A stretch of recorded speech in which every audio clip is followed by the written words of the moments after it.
Hello, welcome to YouTube's channel that listens to your troubles. In the past, even if there was torture in marriages, people didn't get divorced. Nowadays, even stubbornness leads to divorce. What is the reason for this intolerance? First of all, century has changed. Everyone reads everything, sees everything, watches it on TV, and sighs, both in relief and frustration. They desire these things. He's saying, if he's living, why shouldn't I live? You're saying, you work too, you live too. But what I'm trying to say is that there has been significant progress, especially in Turkey. Those living outside see this difference very clearly. There is an incredible development. People are now aware of everything, their manners, emotions, knowledge, opinions, how they dress, how they decorate their homes. And they are improving themselves relative to what they can do. Accepting torture is never right. There are no such things as men do, or we came like this, and we go like this. Don't do this, and don't leave. You have to think about yourself. You have to think about your child. If no solution can be found for your marriage, are you saying that I and my children deserve to live better? Or are you saying that I should pull this guy in and ruin my life? Of course, everyone has clearly understood that one shouldn't ruin their life. But honestly, it's not right to get divorced over the smallest things. What did we say? You will come to a marriage therapy if you want to eat something, if you have the money for it, or if you're tight on cash, or if you're borrowing from someone, you eat it. Or when it comes to illnesses, you say things like, I can't afford it, I can't do it, it's too expensive. After that, every restaurant you go to is packed to the brim. We all know how much money is spent there. I'm not talking about luxuries. Even the simplest things are turning into amounts of money you wouldn't believe. That's what I was trying to say. Everyone knows everything. You won't just get divorced for no reason, or will you suffer? What are the things you say when you get married? Like, these will be your responsibilities, you have to do this and that. You have to be ready for marriage, both for men and women. If someone thinks that marriage means I can do whatever I want, go wherever I want, not answer to anyone, and flirt with whoever I feel like, that definitely won't work. Marrying for money is not right. Loving, even just liking, isn't enough for sure. You really need to love a lot because marriage is truly a difficult institution. Think about it. You will share everything. Whether you want it or not, you will cook, and there's cleaning to do around the house. Whether it's a woman or a man, everyone has their own responsibilities. Women also have many things they need to do in marriage. The man is waiting for that. The woman expects the same thing from the man. In separations, they don't fulfill their duties as men or women. And as I know, get divorced right in front of the judges. Because these are responsibilities. These are the essentials of marriage. I won't do this, I won't do that.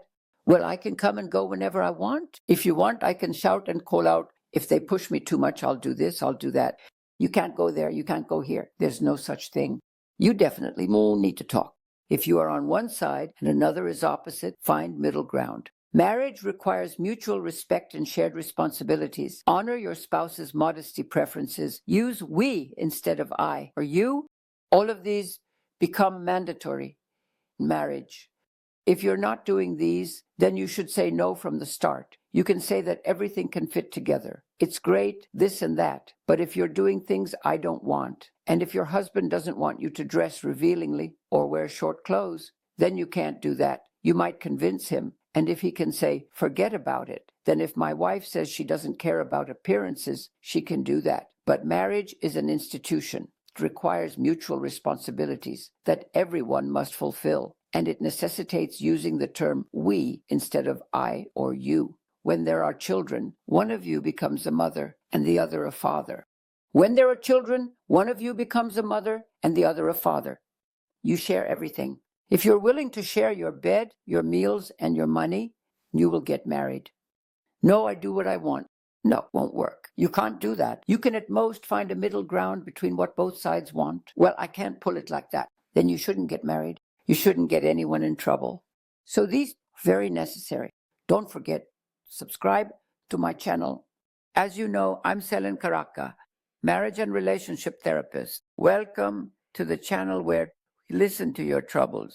In recent years, when relationships have started to become trendy, couples are having relationships with others and they're not hiding it from each other. They interpret the reason for this as not wanting to spend a lifetime with just one person. Is this transparency in the relationship better than secret cheating? Both are terrible in their own way. What do you mean? Especially if they do it openly. I don't think should stay married or anything. This has nothing to do with marriage, even the word marriage. So I'm supposed to date others and spend my life with just one person.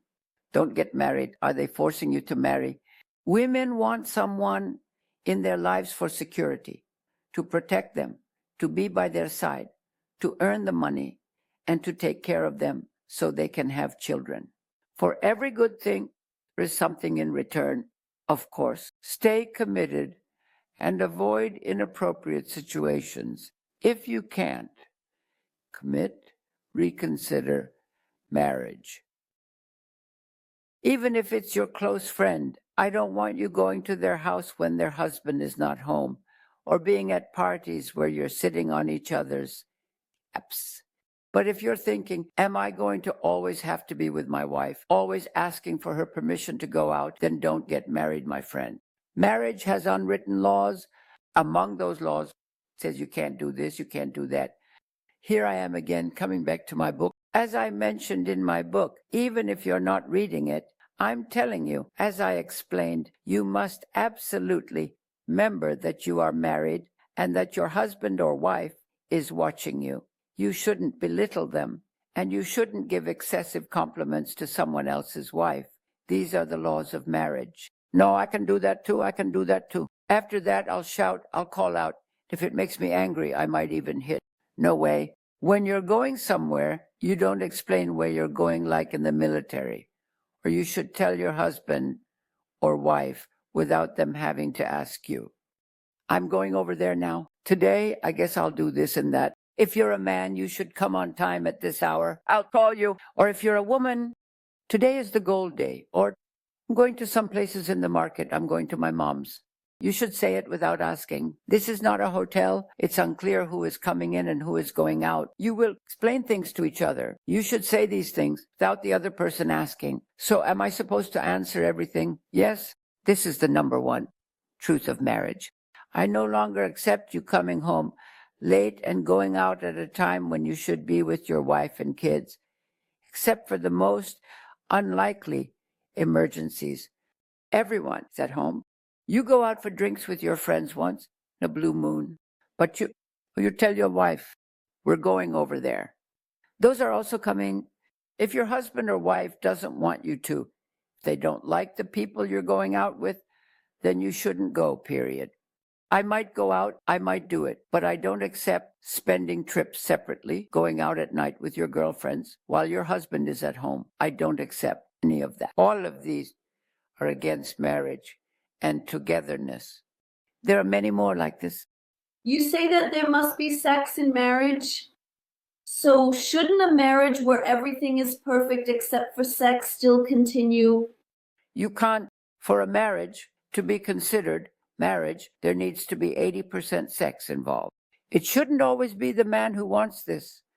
The woman shouldn't accept this as her duty either. As much as possible, the person in front of you should pretend to want it, even if they don't really want to. She needs to see this as a way to save the marriage and fulfill her duties to her husband. Oh, isn't this just hypocrisy? Is saying no, being two-faced, rejecting it, or, oh, come on, just finish it already. Oh, words like that. These words aren't nice. In marriage, sexual compatibility is also necessary. It's not just about doing it alone. They need to be compatible. If it's not working, they need to seek help from experts in this field.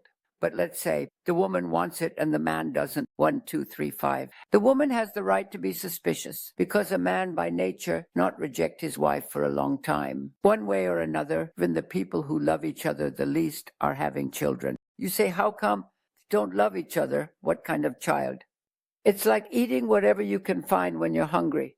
But what I'm trying to explain is that if there's no sexuality in marriage, than two people sharing the same house as siblings or friends.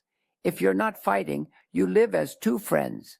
If you are fighting, you live as two enemies.